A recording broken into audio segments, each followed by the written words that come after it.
The house on Delwood Drive. I need you to understand something before I start talking. I am not the kind of person who scares easily.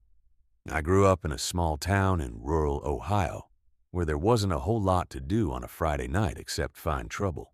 And believe me, my older brother Jake and I were experts at finding it. But what happened on Delwood Drive the autumn I turned 10 years old?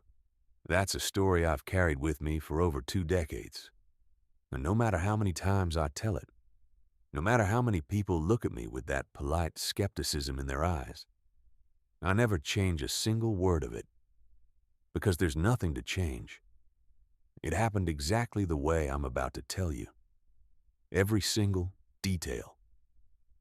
It was mid-September. You know that specific kind of September evening in the Midwest where the warmth of summer hasn't quite left, but you can feel the cold creeping in at the edges, like something dark is slowly exhaling across the flat fields.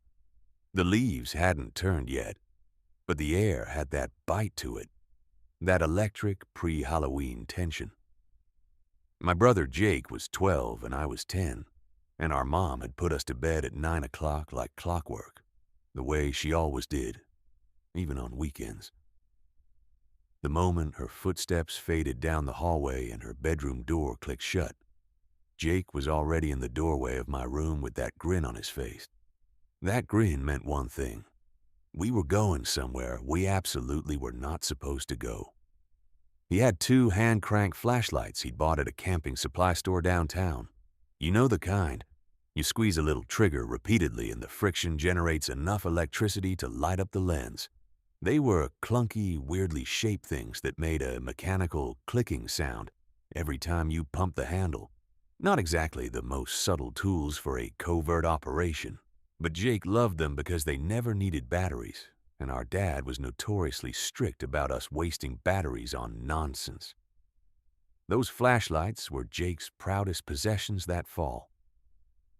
We slipped out through the window in his first-floor bedroom, quietly, carefully, with the practiced ease of 2 kids who had done this exact thing at least a dozen times before.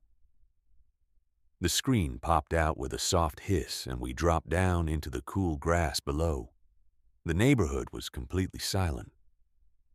Not the peaceful kind of silence, the held breath kind, like the whole street was watching us and waiting. The house on Delwood Drive had been sitting empty for as long as anyone could remember. People in town called it the Whitmore place, after the family who supposedly abandoned it sometime in the early 1980s under circumstances that nobody seemed entirely clear on. Every kid in a 3-mile radius had a different version of the story. Some said old Gerald Whitmore had gone crazy and burned his own family inside, which was obviously not true because the house was still standing, but that didn't stop anybody from telling it. Others said a little girl had fallen from the upstairs window and died on the sidewalk, and that you could sometimes see the outline of her in the broken glass on dark nights. My personal favorite version, courtesy of a 9th grader named Marcus who told it at a bonfire in somebody's backyard, was that the family had simply vanished overnight, leaving behind their food on the table, their clothes in the closets, their car in the garage, without a single trace or explanation. Gone, like smoke. None of us actually knew what the truth was, but every single one of us was terrified of that house. The building itself did everything in its power to deserve that reputation. It sat at the far end of Delwood Drive, separated from the neighboring properties by a wide buffer of overgrown grass and tangled shrubs that nobody had trimmed in years. The architectural style was something from another era entirely. Steep gabled roof, wraparound porch with columns that leaned at wrong angles, tall, narrow windows with pointed tops that always seemed darker than they had any right to be. Several of those windows were cracked or shattered outright. The wood siding had gone gray and soft with rot. The front porch sagged in the middle like a broken spine. In the daylight, it was unsettling. In the dark, with just the weak moonlight and two noisy hand-crank flashlights. It was the most terrifying thing I had ever seen in my short life. I want to be absolutely honest with you. I didn't want to be there. I want you to understand the full psychological experience of being a 10-year-old child, standing on the cracked sidewalk in front of that house at 9:30 in the evening, cranking a flashlight that sounded like an angry cricket, with your older brother bouncing on his heels in excitement beside you. My stomach was a closed fist. My legs felt like they were made of something that hadn't fully solidified. But Jake was already moving around the side of the house toward the backyard, and the thought of standing there alone on that sidewalk was somehow worse than following him. So I followed. The backyard was a tangle of waist-high weeds and broken concrete slabs that might once have been a patio. An ancient swing set stood near the back fence, its chains rusted to the same gray-brown as the siding, one seat hanging at a diagonal angle like it had given up. The back door was locked, which gave me the first real flutter of relief I'd felt since we left the house. I actually thought, okay, that's it. We'll have to go home. This is over. I was already mentally planning the story I'd tell at school. Yeah, we tried to break in, but couldn't. It happens. When Jake walked over to a section of the backyard fence, picked up a chunk of old lumber from the ground, and turned toward the nearest window. Jake. My voice came out smaller than I intended. He looked back at me with that infuriating older brother calm. Relax. Jake, that's someone's house. Nobody lives here. Nobody's lived here since before we were born. He was already positioning himself in front of the window. You want to go in or not? The answer was emphatically no, but I said nothing. Because what was I gonna do, go home alone? He swung the plank. The window had already been cracked and weakened by years of weather and neglect, so it didn't take much. 2 solid hits and the lower pane gave way in a cascade of old glass that fell mostly inward. Jake used the plank to knock the remaining shards clear from the frame, reached in and worked the latch until the window slid upward with a groan of swollen wood. He climbed in first. I followed, telling myself with every heartbeat that this was fine. This was just an adventure. This was the kind of thing I'd laugh about when I was older. I was not laughing yet. The moment I dropped down onto the floor inside, 2 things happened simultaneously. First, the smell hit me. Dust and something damp and organic underneath, like a basement that had been sealed too long. Second, the heat. I cannot overstate how bizarre this was. It was a September evening in Ohio, probably 58 degrees outside. Inside that house, it had to be 90. Not a comfortable warmth. A pressing, suffocating, wrong kind of heat. Like standing in a room that had absorbed decades of summer and refused to let any of it out. You feel that? I said. Jake was already cranking his flashlight, sweeping the beam around the room. Yeah. Weird. We were in what had been a small den or mud room at the back of the house. There was almost nothing in it. A warped wooden shelf on one wall, an overturned metal bucket, and a folding chair that had collapsed in on itself. No graffiti, no evidence of previous visitors, no beer cans or spray paint, or the other calling cards of bored teenagers, which was frankly astonishing given how long the house had been empty. It really seemed like we were the first people to have stepped inside in a very long time. Jake moved toward a doorway that led further into the house, and then upward, a narrow staircase that climbed to what I now understood was the main living floor above us. The structure was built into a hillside, I realized, so what would have been the basement from the front was actually accessible from the back at ground level. We were going up. I followed him up the stairs, cranking my flashlight continuously. That maddening click, click, click, filling the enclosed stairwell like an accusation. The heat intensified as we climbed. By the time we reached the top and stepped out into the main living room, I was sweating. The living room was larger than I'd imagined from outside. High ceilings, a stone fireplace that took up most of one wall, the remnants of furniture, a sofa with its cushions rotted to gray foam, a wooden sideboard that had warped and split along its seams, the ghost of a rug that had basically composted itself into the floor. A doorway to the left led to what had been a kitchen. A hallway ahead of us stretched toward the front of the house, and a staircase that led to the second floor above. And that's when we heard it. A single creak from directly overhead. Not the settling of old wood. Not the pop of temperature-stressed timber. Not the distant sound of an animal in the walls. A creak.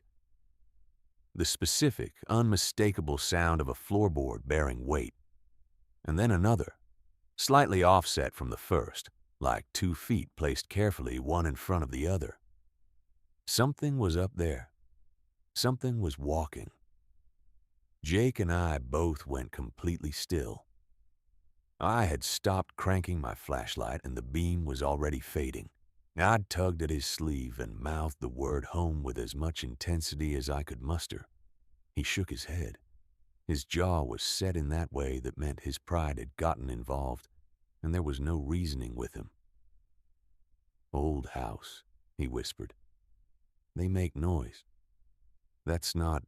Stop." He started moving toward the staircase. "I want you to imagine what it feels like to be 10 years old and watching your older brother walk toward the source of the thing that is terrifying you. And I want you to imagine the specific horror of deciding that following him is still less frightening than staying behind alone. That is the calculation I made." I followed. The staircase to the second floor was narrower than the one we'd come up, with a slight turn halfway that briefly removed the upper landing from view. As we rounded that turn, I could see a door at the top of the stairs, old 6-panel, painted a cream color that had yellowed to the shade of old teeth. The sound had come from directly behind it. Jake stood before that door for what felt like an eternity. He had his hand extended toward the knob. His flashlight was still clicking in his other hand. I was so far beyond fear at this point that I had entered some new territory. Not quite calm, but emptied out. Like the fear had simply used up all available space and my body had nothing left to generate. And then Jake stopped cranking the flashlight. He turned slowly toward the door. He pressed his ear flat against the painted wood. Silence. Not the absence of sound. Silence as a presence, the way it pushes back against you. 10 seconds. 20. I'd started to think maybe Jake was right. Maybe it had just been the house. Maybe the bang was so massive and so sudden that my brain refused to process it as a real thing for approximately 1 full second. A single, explosive impact from the other side of the door. Not a knock, not a tap. Something that hit with the force of a fist or a foot or both. And the door shuddered in its frame and Jake was thrown backward, genuinely staggered, his ear ringing from the concussive proximity of it. One hand clapped against the side of his head, his face finally showing the fear he'd been suppressing all night. We didn't discuss our exit strategy. We both dropped our flashlights at the same instant and ran. Down the stairs, through the living room, down the back stairs, through the den, and out the window we'd come in through. Jake went first, and I came through so fast behind him that I caught my shirt on the window latch and tore it completely.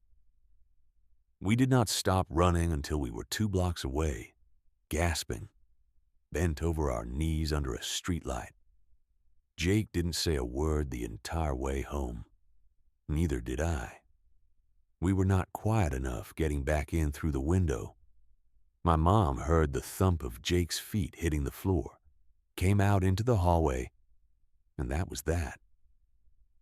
We told her everything, or most of everything, the important parts, and she listened with the particular expression of a mother who is simultaneously concerned and furious, which is one of the most specific and devastating facial expressions a parent can produce.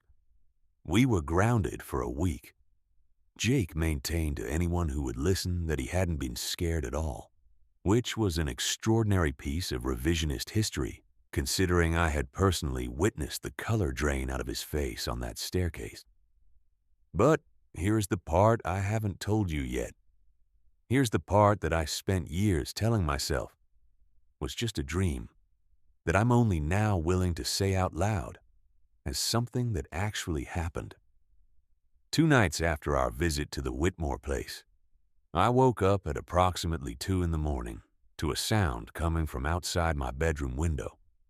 A mechanical clicking, rhythmic and insistent, filtering in through the gap in my curtains along with a thin sliver of pale light. I sat up in bed and listened, and my stomach turned to ice water, because I recognized exactly what I was hearing. The hand crank flashlight. My hand crank flashlight. The one I had dropped on the floor of that house on Delwood Drive and left there in our panic to escape. The clicking continued, slow, measured, patient, and the light pulsed weakly through the curtain gap in time with it. I got out of bed. I don't know why. Some instinct deeper than self-preservation, some terrible need to know, moved my legs before my brain had finished registering its objection. I crossed to the window. I put my hand on the curtain. The clicking stopped. The light vanished. I pulled the curtain aside and looked out at my backyard, and there was nothing there. No figure, no flashlight, no disturbance in the grass. Nothing but the dark and the distant yellow glow of the streetlight at the end of the block. I went back to bed. I lay there until morning with my eyes open. I still tell myself it was a dream. I still need to believe that. Somerset Hall. I was 19 the first time I truly understood that some places have memories. Not the metaphorical kind, not the, oh, I can feel the history here, sensation you get walking through a Civil War battlefield or an old church. I mean places that have absorbed something specific, something that left a residue. And that residue is not passive. It reaches back. The university I attended in western Massachusetts was one of the oldest in New England, founded in the 1700s, with the kind of Gothic architecture that looks like it was designed by someone who had read too many ghost stories and decided to make the building match. Stone towers, narrow leaded windows, courtyard paths worn smooth by 3 centuries of footsteps. The admissions brochure made a subtle art form out of calling the campus historically rich and atmospherically unique, which translated in practice to drafty in winter, dramatic in fog, and deeply chronically unsettling after dark. The campus was divided into 4 main academic buildings arranged around a central quad. The oldest of the 4, Somerset Hall, housed the art and design departments, and it had the kind of reputation that faculty mentioned obliquely during orientation and then never spoke of again. The campus security staff, on the other hand, spoke of it constantly. I know this because my roommate's boyfriend worked a weekend shift at the security desk and was a reliable source of information that the administration would have preferred stay quiet. My second semester, I had a studio art seminar that met in Somerset Hall 3 days a week from 2 to 5 in the afternoon. The building had beautiful bones, high ceilings, huge north-facing windows that let in the particular quality of light that artists spend their whole careers chasing. But something about the place made my shoulders tense every time I walked in. Not dramatically, just a persistent low-grade alertness, like a sound just below hearing. The incident happened on a Thursday in late February. My friend Cassie and I had stayed later than usual, waiting for our professor to grade an in-progress critique before we left for the day. By 4:45, we were the only students remaining in the studio. Cassie needed to use the restroom. The women's room was halfway down the hall, near the back stairwell, and asked me to come with her. I went. The hallway at that hour was dim and completely silent, the overhead lights on their automatic dimmer already beginning their slow fade toward whatever they decided nighttime looked like in an art building in February. Cassie went into the restroom and I waited in the hallway, leaning against the wall beside the door, checking my phone. After a few minutes, I decided she was going to be a while and that I'd just go back to the studio, grab my things, and text her, which is exactly what I did.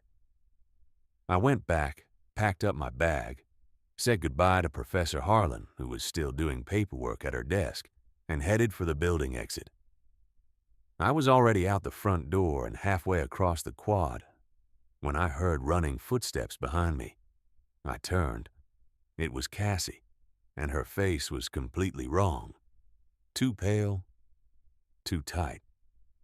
The specific expression of someone whose body has processed something frightening before their mind has caught up with what it was. She grabbed my arm. "Where did you go?" "I texted you." "Where did you go?" She wasn't angry. She was shaking. She told me what happened. After I left, she was in her stall finishing up when she heard the faucet on the sink turn on. Not a drip. Full on. Running water. She assumed it was me, that I'd come back, that I was washing my hands. She called my name. No answer. She finished and pushed open her stool door. The bathroom was empty. She was alone. Except the stall next to hers was locked. Closed and locked from the inside, the little indicator tab showing red. She could see no feet beneath the partition, no shoes, no shadow of a person. She assumed whoever it was had their feet up on the seat for some reason, which was weird but explicable. She called out, just a general hello, and got nothing back. No voice, no movement. But from inside that locked stool came a sound, soft, feminine, almost musical, humming. And beneath the humming, half-formed words she couldn't quite make out. Whispering. Cassie left the bathroom. She walked, she told me later, not ran, because running would have made it real and she needed it to not be real for approximately 40 more seconds until she was outside. The following Monday, I was telling this story to a friend in the campus center when one of the older custodial staff, a man named Roy who had worked at the university for going on 22 years, sat down across from us uninvited and said simply, "5 o'clock?" I said yes. Roy nodded like I'd confirmed something he already knew. He told us that the women's restroom on the second floor of Somerset Hall was what he called a no-go zone after 5 in the evening, that this was known among the custodial staff, that they had a policy, unofficial, unwritten, but universally respected, of completing all cleaning in that particular restroom before 4:30 and not returning until morning. He said the woman who was encountered there, if encountered was even the right word, had been part of the building's story for as long as anyone currently working there could remember, and probably longer than that. He didn't elaborate. He just said, "Your friend is fine. She left before it got interested." He picked up his coffee and walked away, and Cassie and I sat there in the campus center in complete silence for a long time. We used the restroom in the campus center from that point forward, every single day, without exception, regardless of how inconvenient the walk was. Some understandings, once arrived at, are not negotiable. I want to be clear about something. I am not claiming the thing in that bathroom was supernatural. I'm claiming that my friend heard what she heard, saw what she saw, and that Roy, a man who cleaned bathrooms for a living and had every reason to be a skeptic, had apparently seen enough in 22 years to stop needing explanations for it. What you do with that information is your own business. I'm just telling you what happened. The man on the south side. There are experiences that scare you in the moment and then become funny stories later. And then there are experiences that never become funny. That sit in the back of your mind permanently, like a splinter that went in too deep to pull out. You stop feeling it after a while, but it's always there. And sometimes you press on it just to remind yourself it's real. This is the second kind. I spent 14 months in Chicago doing community volunteer work through a faith-based organization, cycling through different neighborhoods in the city. The plan was to go door to door, introduce ourselves, offer resources, listen to people. It was sincere, sometimes frustrating, occasionally genuinely meaningful work. My partner for most of that assignment was a guy named Derek, who had grown up in rural Tennessee and was experiencing the full force of a major American city for the first time in his life, which made him both endearingly overwhelmed and completely fearless in the way that only true naivety can produce. We'd been in Chicago for about 3 months when we were assigned a stretch of the South Side, a neighborhood that our supervisor described as requiring some additional situational awareness, which we correctly understood to mean, pay attention, be respectful, don't be stupid. We weren't stupid. We were, however, occasionally too optimistic about people's intentions, which is a different kind of problem.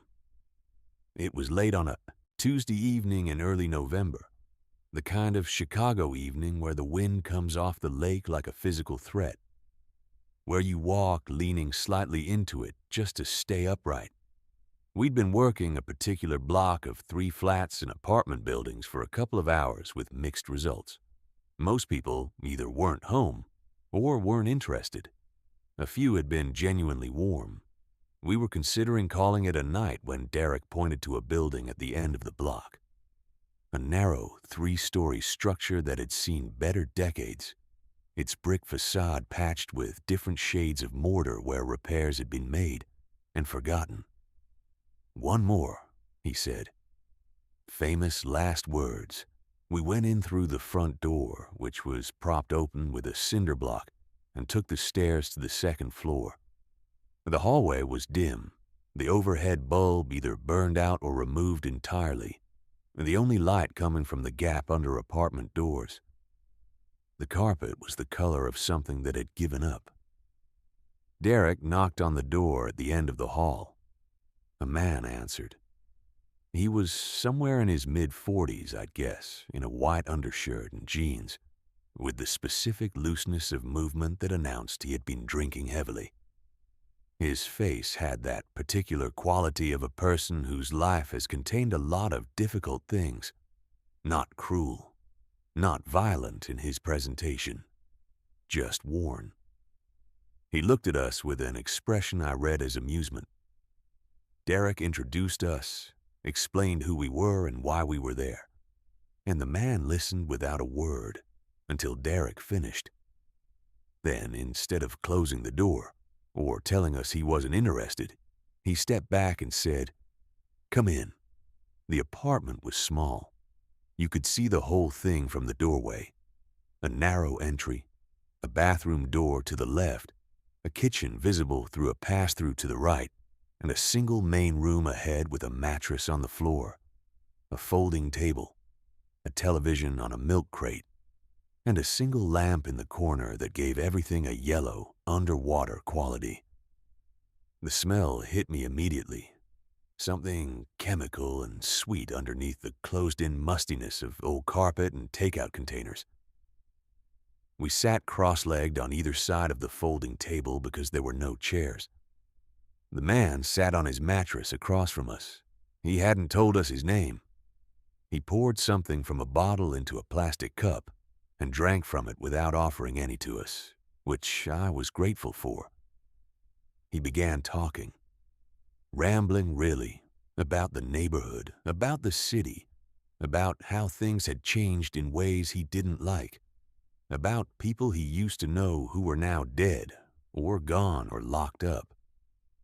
He had a specific grievance with organized religion, which he articulated with increasing volume and increasing lack of coherence as the minutes passed. Derek and I exchanged glances. We were considering how to gracefully extract ourselves when the man suddenly went quiet. He looked at us with an expression that had shifted, sharper, more focused, as though the alcohol had momentarily stepped aside. "I'm going to tell you something," he said, "and you can't tell anyone." He reached under his mattress and pulled out a metal box, the kind you'd use to store documents or important papers. He set it on the table between us, worked the latch, and opened the lid.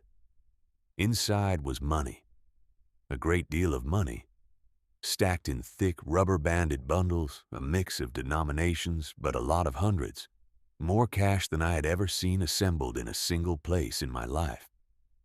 My brain did an involuntary calculation and came up somewhere north of what I made in a year. Derek's face was completely neutral. I was working hard to keep mine the same. The man leaned back on his hands and watched us with that new, sharper expression.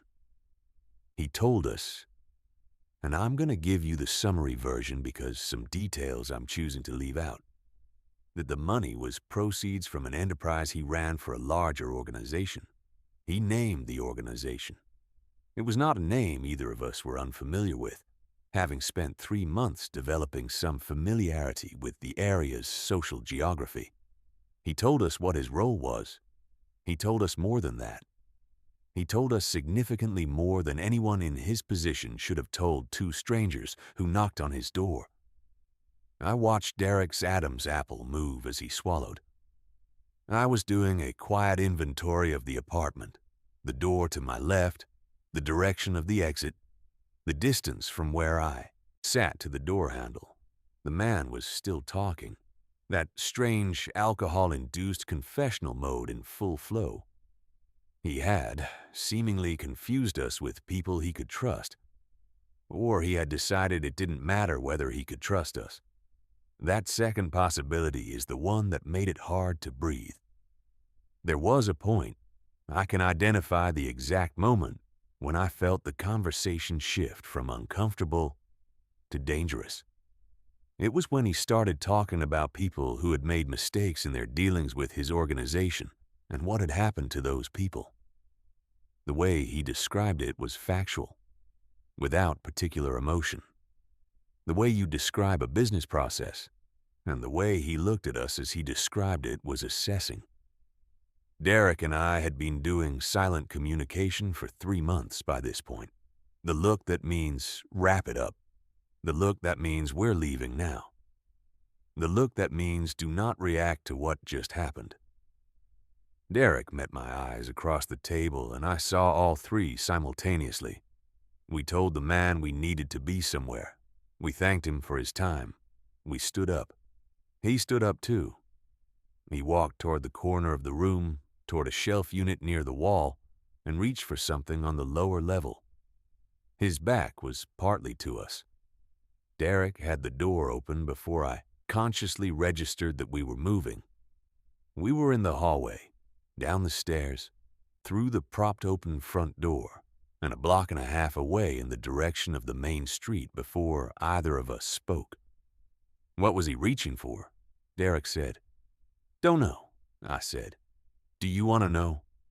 Pause. "No," I said. We never went back to that block. We filed a very general and deliberately vague report with our supervisor the following day. Something about an unproductive and uncomfortable visit, and let it go. What I think about in the years since is not the money and not the conversation. It's the moment he stood up and turned toward that shelf.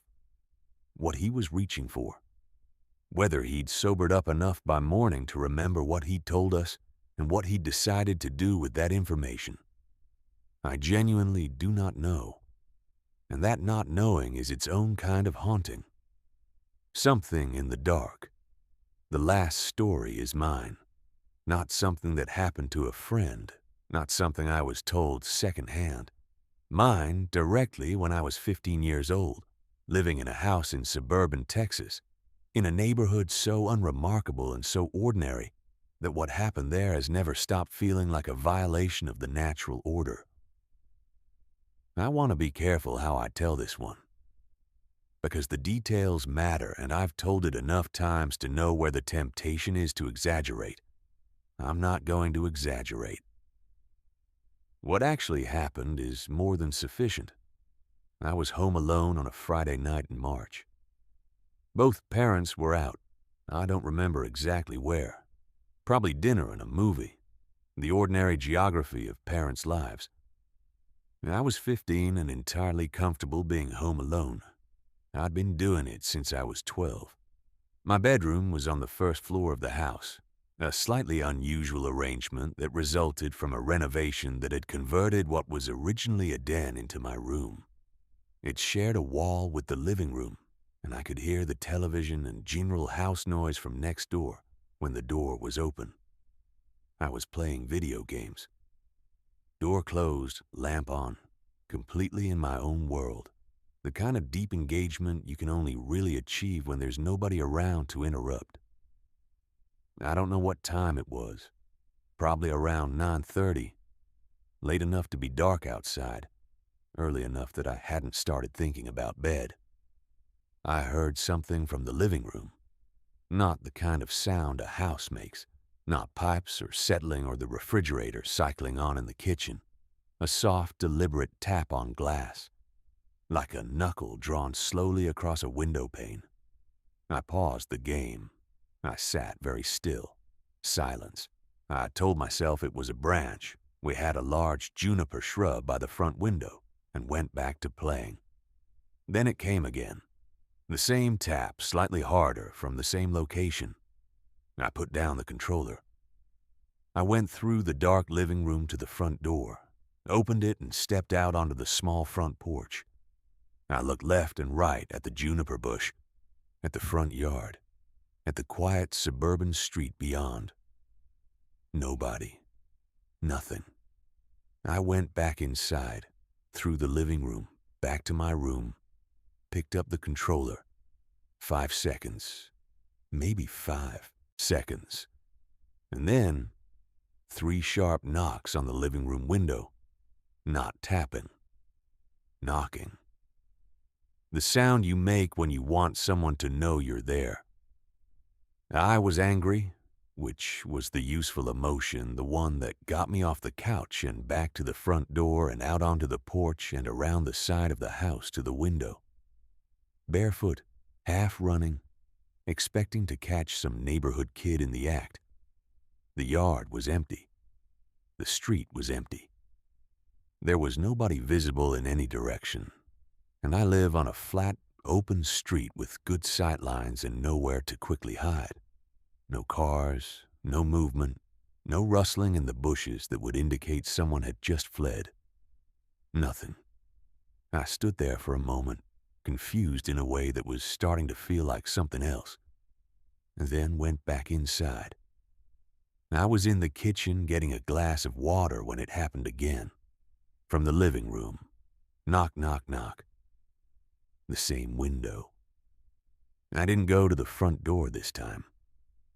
I went directly to the living room window from inside, moving fast, intending to look out and see whatever was out there from the inside.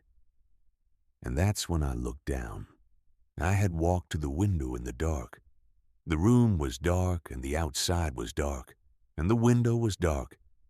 And when I looked down, I saw on the carpet directly in front of the window, not a shape exactly, not a silhouette, but a darkness that was darker than the surrounding dark, a depth that suggested mass and presence, and a body arranged in a low position, close to the ground, right up against the exterior wall just below the window level.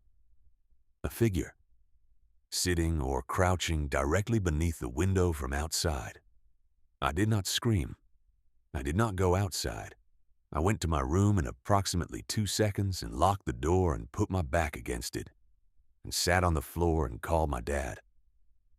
From outside my bedroom window, while I was on the phone with my father, the knocking continued. Not frantic, not angry. Patient. Rhythmic. Patient in a way that was somehow the worst part of all of it, because whoever or whatever was outside seemed to have decided there was no rush. That waiting was fine. My dad told me to stay in my room with the door locked and he'd call the police. I told him okay. I sat on my bedroom floor in the dark with my phone in my hands and listened to the knocking. It stopped after about 5 minutes. The police arrived approximately 10 minutes after that. They did a full exterior check, all the way around the house, the yard, the side gate, the back porch, and found nothing unusual. No footprints in the flower bed beneath the living room window. No damage to the bushes or gate that would suggest someone had climbed over quickly. All the doors were locked. All the windows were closed and locked. The officer who spoke to me said it was probably kids messing around, and they ran when they saw my dad's call was going through, which is the kind of explanation that sounds reasonable if you don't think about it too hard. But I had been to that window. I had looked down at the carpet and seen the shape against the glass. And between my position inside and the window and the exterior, there was a flower bed, about 18 inches of freshly watered soil, that would have been impossible to stand on without leaving marks. There were no marks. Nobody rang our bell. Nobody came back. Nobody left any evidence of having been there at all. My dad doesn't bring it up. My mom has it filed under teenagers being dramatic. I've told the story at enough gatherings that I've developed a calibrated sense for which version to tell and how much to include, depending on who's listening. But I'll tell you the full version, because here, with you in the dark, is the right place for it. There was something outside my house that night. It waited. It was patient. And whatever it was, it left without a trace, in a way that things should not be able to leave without a trace. I haven't lived in that house for years. I don't know who lives there now. But sometimes when I drive past a house with a first-floor window and a dark yard behind it, I think about that shadow against the glass, and I think about what I would have seen if I'd looked for 1 second longer. I'm glad I didn't look. Sleep well. Subscribe, like, comment your own story below.